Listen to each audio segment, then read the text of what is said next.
할렐루야. 고린도후서 7장에 하나님의 은혜 평강 가득하시길 기원합니다. 인사 서로 하겠습니다. 평화를 빕니다. 평화를 빕니다. 아멘. 기도와 성경 봉독 믿음으로 해주셔서 감사를 드립니다. 오늘 읽은 말씀 중에 위로라는 말이 3번이나 나오고 있습니다.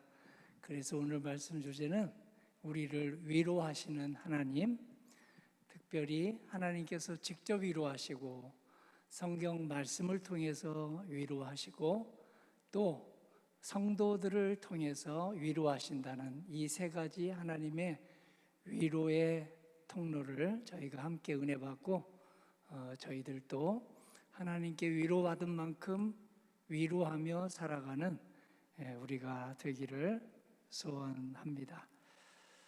사도 바울이 아주 어려움에 처했을 때 하나님이 보내신 디도라고 하는 우리 제자를 통해서 위로받고 다시 용기를 내서 사역에 힘을 낼 수 있었습니다.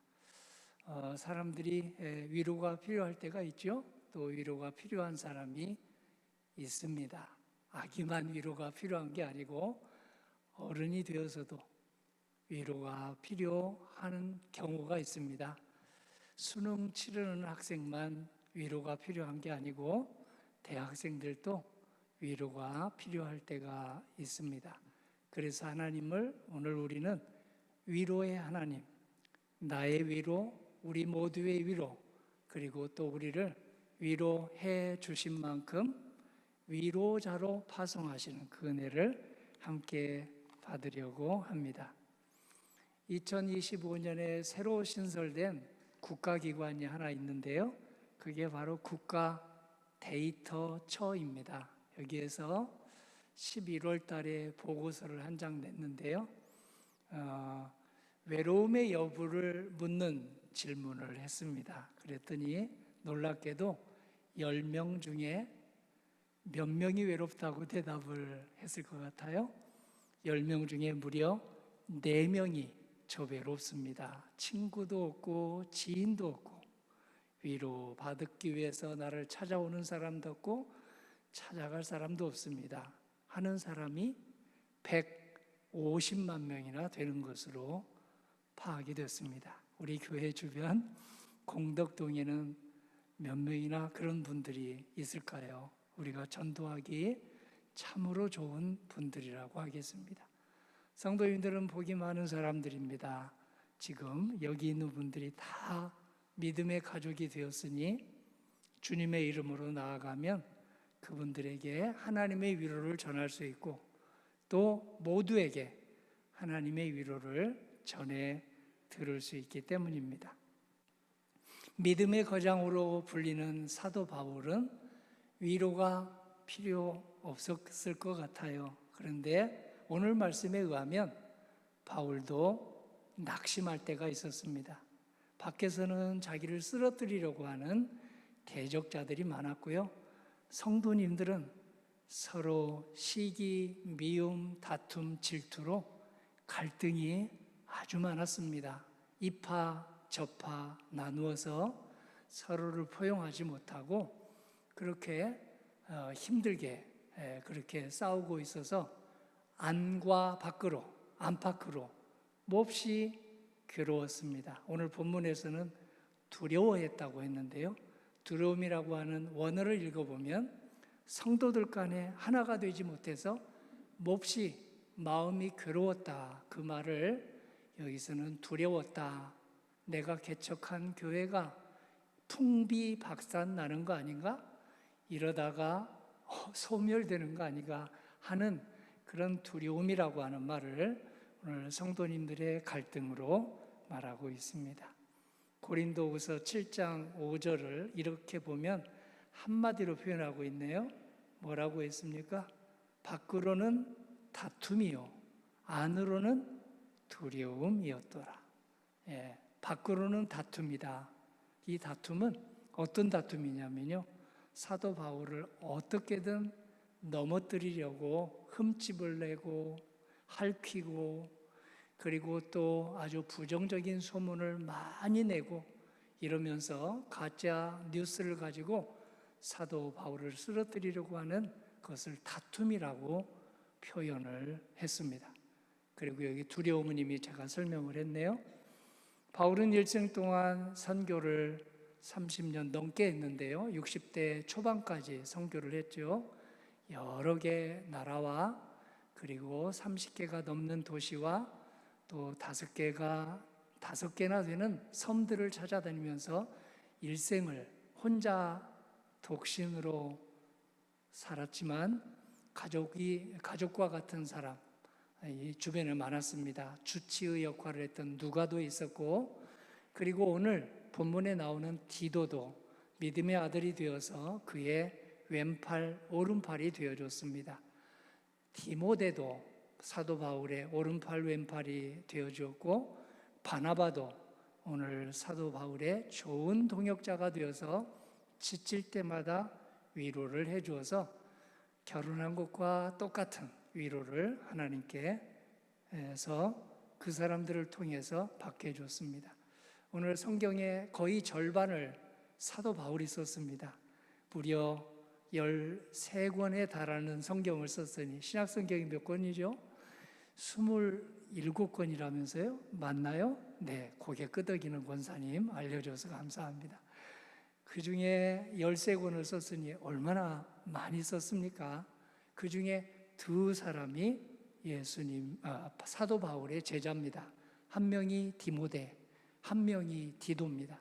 디도의 이름의 뜻은 공경하다, 존경하다라는 이름 뜻을 가지고 있습니다. 성경은 이름의 뜻을 알면 우리 성경을 이해하는 데 큰 도움이 됩니다. 바울은 무슨 뜻일까요? 작은 자다라고 하는 뜻을 가지고 있는데 하나님 앞에 겸손히 섬기기 위해서 그런 이름 뜻을 갖게 되었습니다. 바울은 이렇게 30여 년에 걸쳐 60대 초반에 순교하기까지 수 없는 어려움을 당했는데요.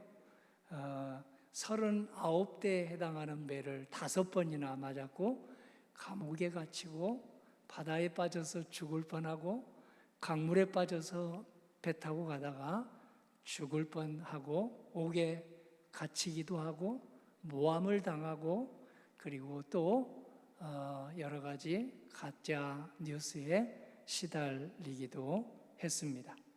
제대로 자지 못할 때가 며칠 몇 날이었는지 수도 없이 많았다. 내가 일생 동안 며칠 몇 날을 제대로 못 잤는지 성경에 정확한 날짜를 기록하지 못할 정도라고 그렇게 했습니다. 혹시 성도님들은 교회 일 때문에 수면을 3시간, 4시간밖에 자지 못할 때가 있었나요? 지난번에 신안으로 우리 목자 수련을 35명 갔는데요. 그날 많이 잔 사람이 5시간이나 잤을까요? 그 사람 보고 제가 그랬어요. 여기 밖에 나와서도 5시간이나 자다니 대단합니다. 왜냐하면 밖에 나가면 이런저런 도란도란 이야기하느라고 함께 모여서 잤거든요. 5분, 6분 이렇게 함께 잤기 때문에 제대로 잠을 못 잤는데, 거기에서도 5시간, 6시간 잤다는 권사님이 계셔서 제가 성격이 참 낙천적입니다. 어떻게 잠자는 복을 그렇게 받았습니까? 제가 그렇게 박수를 쳐드렸습니다. 바울은 이렇게 여러 사람하고 함께 다니면서 전도도 하고 또 선교를 했는데요. 잠을 자지 못한 것을 표현하면서 디도의 방문을 통해서 위로를 받았다. 낙심할 때 꼭 위로가 필요합니다. 고린도후서 7장 6절을 제가 보겠는데요. 낙심한 자들을 위로하시는 하나님이 누가 와서 위로했다고 그랬나요? 디도가 옴으로 말미암아. 오늘 우리 수요 말씀의 핵심은 나에게 디도는 누구인가?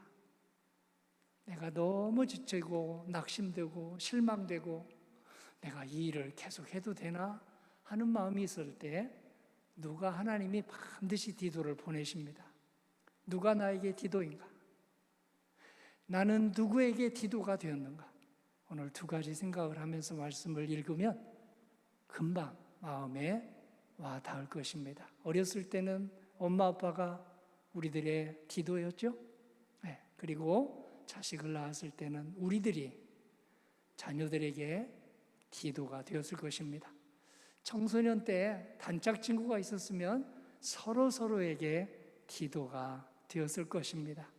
결혼하고는 남편과 아내가 서로에게 디도가 되었겠습니다. 만일 시어머니와 며느리가 서로에게 디도가 된다면 나오미와 룻의 사이라고 그렇게 할 수 있을 것입니다. 한국에서는 시어머니와 며느리 사이가 좋으면은 굉장히 막 이상한 눈으로, 존경하는 눈으로 쳐다보기 때문입니다. 친정어머니하고 딸의 관계는 굉장히 좋던데요. 네, 오늘 우리 교회는 저희들이 마태복음 28장 20절을 보려고 합니다. 내가 세상 끝날까지 너희와 항상 어떻게 하겠다고 말씀하십니까? 함께 있겠다. 자식과 함께하는 부모님, 배필과 함께하는 배우자, 그리고 손주를 하루라도 더 못 보면 서운해하는 우리 할아버지 할머니처럼. 그런데 요즘 할아버지 할머니 된 권사님들에게 물어보니까요, 손주가 올 때는 반갑고 갈 때는 더 반갑다면서요. 그래서 제가 그 말을 아직 손주를 못 봤기 때문에 이해를 못했는데요. 유머러스하게 유머로 우리 할머니 할아버지 되신 권사님들이 그러세요. 올 때는 보고 싶어서 너무 좋아가지고 껴안고 좋아하다가 갈 때는 왜 더 좋으세요? 그랬더니 집안을 난장판으로 만들어 놓는다는 거예요. 놀이기구를, 모든 집안의 기구를 놀이기구 삼아서 헝클어 놓고 이렇게 청소를 또 해야 되기 때문에 갈 때는 또 더 좋다 하는 말이 아주 고급 유머로 들렸습니다. 세상 끝날까지 함께 하시는 분, 그래서 하나님을 우리는 아버지라 부르고 예수님을 주님이라고 부르고, 주님은 무슨 뜻입니까? 나의 주인이라는 뜻입니다. 구약성경 뜻으로 얘기하면 나의 왕, 나의 예언자, 나의 제사장을 신약성경에서는 주님 이렇게 불렀습니다. 나의 모든 것, 나의 최고, 나와 떼일래야 뗄 수 없는 분, 나의 뿌리이신 분, 나를 존재하게 하시는 분, 그리고 나의 생명을 마지막 임종을 지켜보시는 분. 마지막 임종만 지켜보는 게 아니라 저 죽음의 강을 건너서 저 세상으로 가는 것까지 나를 천사를 보내서 함께 해주시는 분. 그런 뜻이 주님입니다. 성령님을 우리가 뭐라고 부릅니까? 보혜사라고 부릅니다. 보혜사를 우리 한국말로 좀 더 아주 살갑게 번역을 하면요, 배우자라는 뜻입니다. 배필, 돕는 배필이라는 뜻이 보혜사입니다. 하나에서 10까지 돕지 않는 게 없습니다. 요즘 남편들이 설거지를 많이 돕는다면서요? 제가 아는 어떤 한 자매가 신랑 자랑을 해요.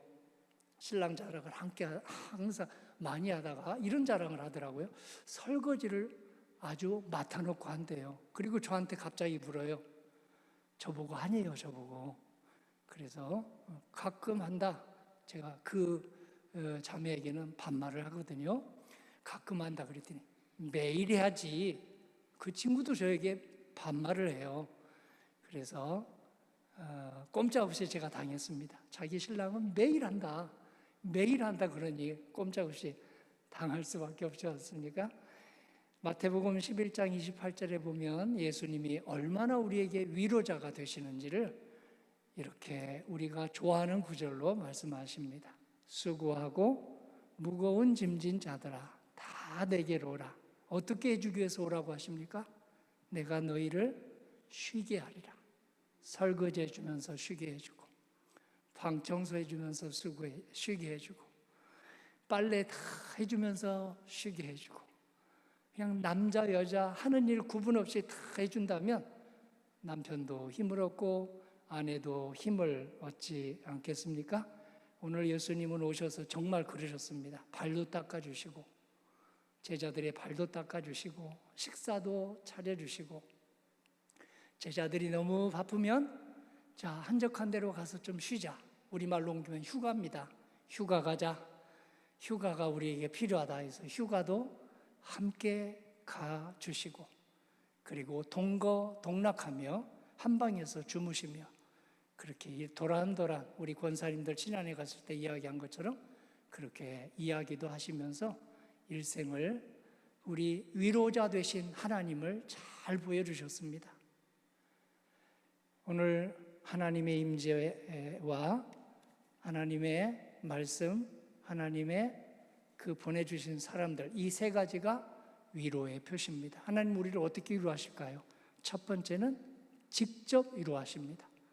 두 번째는 복음 말씀을 통해서 위로하십니다. 성경 66권 전체는요, 별명도 많은데 위로의 책입니다. 기도하면서 이 책을 읽으면 하나님이 우리를 부모님처럼 위로하십니다. 아주 지금 신혼기를 지내는 배우자처럼 위로해 주십니다. 할아버지, 할머니처럼 위로해 주시고 그리고 단짝 친구처럼 그렇게 위로해 주십니다. 첫 번째가 직접 위로하시는 하나님, 두 번째가 말씀을 통해서 위로하시는 하나님, 세 번째가 바로 지금 옆에 앉은 성도님을 통해서 위로하시는 하나님을 한번 확인해 보겠습니다. 우리는 하나님의 임재를 어디에서 체험합니까? 하나님의 임재는 위로하기 위해서입니다. 다윗이 하나님의 임재를 예배 시간에 체험했습니다. 그래서 그는 예배를 사모했습니다. 바지춤이 흘러내릴 정도로 춤을 추면서 찬송을 했습니다. 지금 우리 같으면 박수하면서 찬송한 겁니다. 일어서서 찬송한 겁니다. 그리고 뛰면서 깡충깡충 뛰면서 찬송을 한 겁니다. 그 표시 중에 한 구절만 옮긴다면 시편 23편 4절입니다. 내가 사망의 음침한 골짜기를 다닐지라도 해를 두려워하지 않을 것은 주께서 나와 어떻게 하신다고요? 함께 하십니다.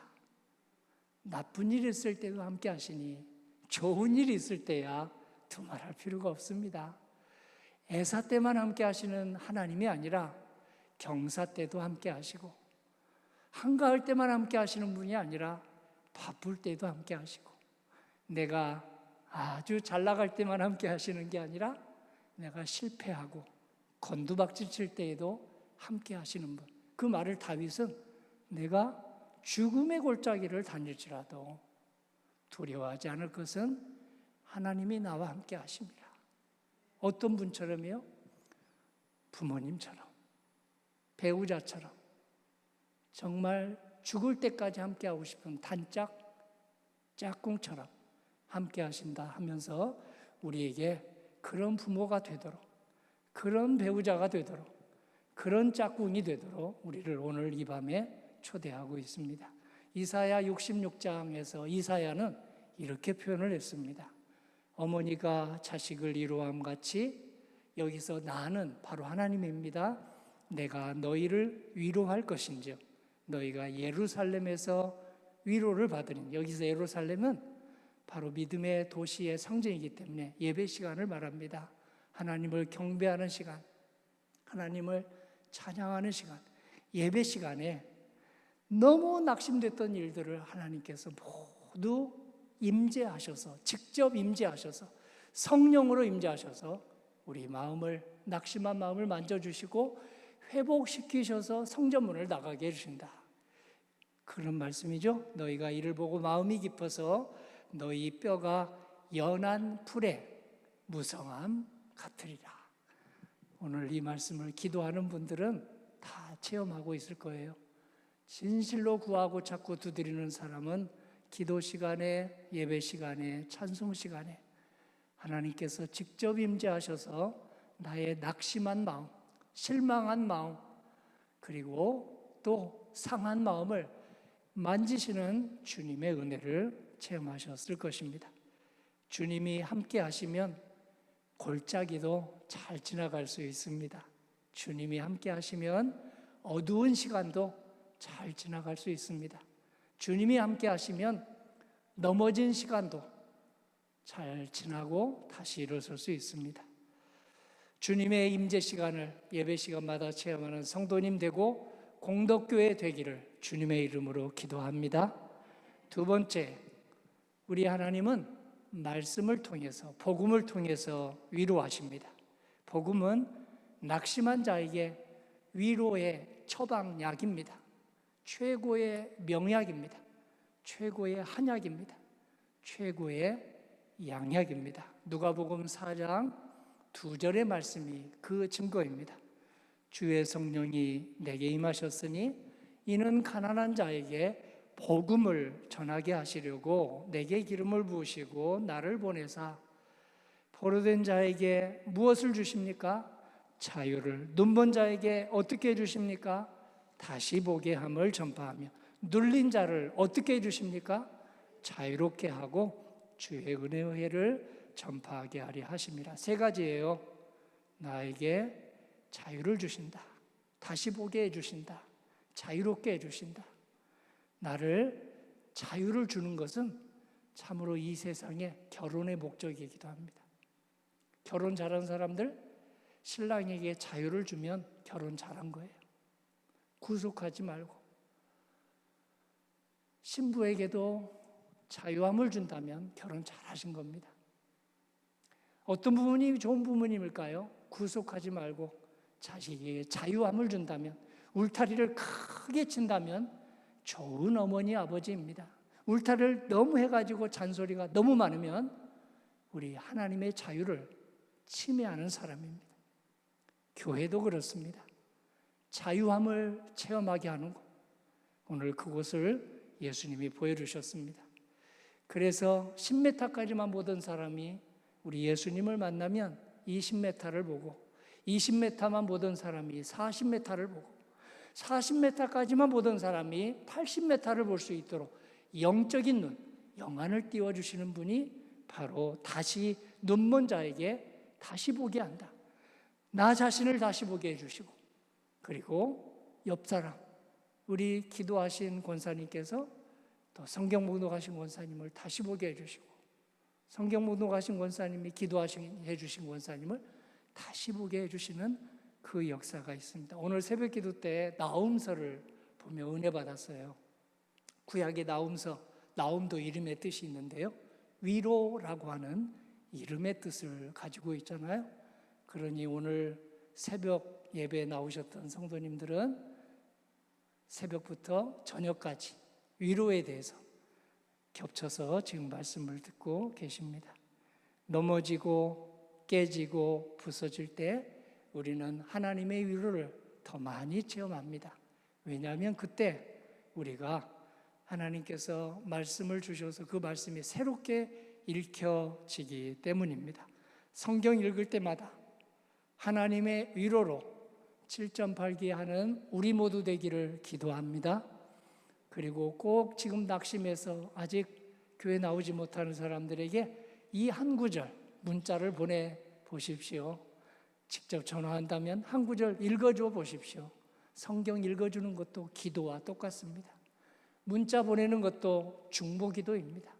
이 말씀을 풀어주면 문자 보내고 전화하면서 성경 말씀 읽은 다음에 풀어주면 그게 성경 공부이며 성경 묵상입니다.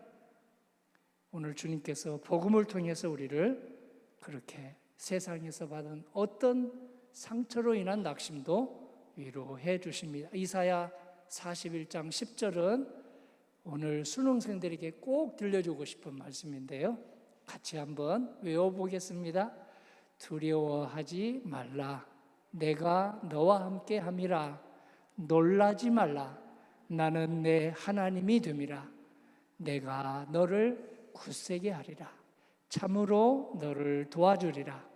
참으로 나의 의로운 오른손으로 너를 붙들리라. 아멘. 하나님의 말씀 66권, 구약성경 몇 권입니까? 생각이 안 나네요. 39권이라고요. 감사합니다. 신약성경은 몇 권이래요? 27권. 합해서 몇 권인가요? 네, 66권이 모두 위로의 말씀이라니. 신약과 구약을 연결해서 읽으면 나를 위로해 주시는 말씀이 되고, 그리고 또 구약을 읽을 때에도 율법서 읽으면 내가 법으로 잘 살 수 있도록 위로해 주시고, 욥기 시편, 잠언서 같은 시편을 읽으면 시 한 편을 읽을 때마다 나를 위로하시고 고쳐주시는 하나님의 은혜를 체험하고, 그리고 역사서, 여호수아, 사사기, 룻기 등등의 역사서를 읽으면 나의 개인의 역사뿐만 아니라 나라의 전체의 역사를 우리 말씀의 눈으로 볼 때 역사를 통해서 나를 치료해 주시고, 예언서를 읽을 때는 또 주님께서 나를 주님의 복음을 전파하는 사람으로 세워주시면서 위로해 주신다 하는 은혜를 받습니다. 복음서를 읽으면 우리가 구약에 있던 여러 가지 율법서 가지고 남을 정죄하고 남을 심판하고 남에게 점수 주는 사람이 아니라, 오히려 오늘 복음으로 주님께서 나에게 이렇게 큰 은혜를 주셨구나, 율법서를 완성하는 복음서를 읽고, 그리고 또 역사서를 완성하는 사도행전을 읽고, 욥기 시편 잠언 전도와 가서 구약의 모든 것을 해석해서 좋은 서신으로 로마서부터 고린도전서, 갈라디아서, 에베소서, 빌립보서 이렇게 서신서를 읽게 해주시고, 구약의 예언서 이사야부터 말라기까지를 읽을 때 우리에게 요한계시록으로 완성해 주시는 우리 주님의 은혜를 위로로 이렇게 허락하여 주십니다. 마지막 세 번째가, 오늘 하나님께서는 옆에 있는 성도님 통해서 우리를 위로하십니다. 우리의 별명은 디도입니다. 우리의 별명은 디모데입니다. 우리의 별명은 바나바입니다. 누군가에게 위로가 필요해서 전도는 하나님의 위로를 전하는 일입니다. 하나님께서 하나님 없이는 살아갈 수 없는 존재가 모든 사람들인데, 오늘 우리에게 이런 예수님을 보내주셨다고 전하지 않습니까? 하나님은 바울에게 디도를 보내셨듯이 오늘도 성도님을 누군가에게 오늘의 디도로 보내시고, 성도님이 너무 아무도 만나고 싶지 않을 때 디도 같은 사람을 보내셔서 성도님의 손을 잡아주십니다. 한 통의 문자가 디도가 되는 길입니다. 한마디의 격려 문자가 디도가 되는 길입니다. 한 번의 안부 전화가 오늘의 디도로 하나님께 쓰임받는 일입니다. 문자를 받고 너무 감사하다 했다면 나에게 문자 주신 분이 디도입니다. 전화를 받고 마음이 이렇게 가라앉았다면 나에게 보내주신 하나님이 보내주신 디도입니다. 고린도후서 1장 3절에서 7절이 아주 긴데요, 함께 읽으며 오늘의 디도가 되고 나에게 디도가 되셨던 모든 분들 하나님이 보내주셨다 생각하고 감사를 드리십시다. 함께 읽습니다. 찬송하리로다. 그는 우리 주 예수 그리스도의 하나님이시요 자비의 아버지시요 모든 위로의 하나님이시며 우리의 모든 환난 중에서 우리를 위로하사 우리로 하여금 하나님께 받는 위로로서 모든 환난 중에 있는 자들을 능히 위로하게 하시는 이시로다. 그리스도의 고난이 우리에게 넘친 것 같이 우리가 받는 위로도 그리스도로 말미암아 넘치는도다. 우리가 환난 당하는 것도 너희가 위로와 구원을 받게 하려는 것이요 우리가 위로를 받는 것도 너희가 위로를 받게 하려는 것이니 이 위로가 너희 속에 역사하여 우리가 받는 것 같은 고난을 너희도 견디게 하느니라. 너희를 위한 우리의 소망이 견고함은 너희가 고난에 참여하는 자가 된 것 같이 위로에도 그러할 줄을 알미라. 아멘. 할렐루야. 고난은 반드시 우리에게 있습니다. 십자가입니다. 그런데 위로도 반드시 있습니다. 위로가 부활의 증표입니다. 하나님의 위로는 우리로 하여금 부활신앙을 굳게 해주시는 하나님의 처방전입니다. 그동안 수없이 받았던 위로, 하나님이 보내주신 위로입니다. 직접 복음을 통해서, 사람을 통해서 주신 받은 위로, 내가 누군가에게 갚으면 주님께서는 우리의 모든 것을 통해서 하나님의 나라 이루어 할 것입니다. 고린도후서 7장 6절로 말씀을 마무리하겠습니다. 그러나 낙심한 자들을 위로하시는 하나님이 디도가 오므로 우리를 위로하셨으니 아멘. 우리 교회는 어떤 집이 되어야 되겠습니까? 위로의 집이 되어야겠습니다. 우리 교회 안에 있는 목장, 어떤 목장이 되어야 되겠습니까? 상처받는 목장이 되어야 되겠습니까? 위로의 목장이 되어야 되겠습니다. 신도회, 어떤 신도회가 되어야 되겠습니까? 위로의 신도회가 되어야 되겠습니다. 목사가 어떤 목사가 되어야 되겠습니까? 저를 만나면 상처받는 그런 성도님, 그런 목사가 제가 되면 어떻게 되겠습니까? 위로의 목사가 되어야 되겠습니다. 오늘 그 은혜가 성도님에게 3일 동안 이어지기를 주님의 이름으로 기원합니다. 아멘.